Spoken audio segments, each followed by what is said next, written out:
السلام عليكم ورحمة الله وبركاته.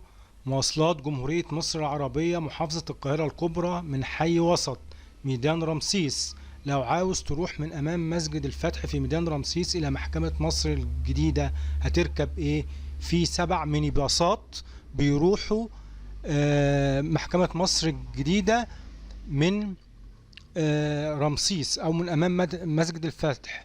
رقم 1 11 137 44 219 146 كيو 20 كيو 213. دول كلهم بيطلعوا من رمسيس، غمرة، الدمرداش، العباسية، جامعة عين شمس، روكسي، محكمة مصر الجديدة. وبرضو في غيرهم ميكروباص بيروح برضو المحكمة. بس دول الميني باصات، مفيش اتوبيسات، وفي ميكروباص. والسبعة دول هم اللي بيروحوا محكمة مصر الجديدة من قدام مسجد الفتح. لو عاوز تركب دول ولو عاوز تركب ميكروباص في ميكروباص.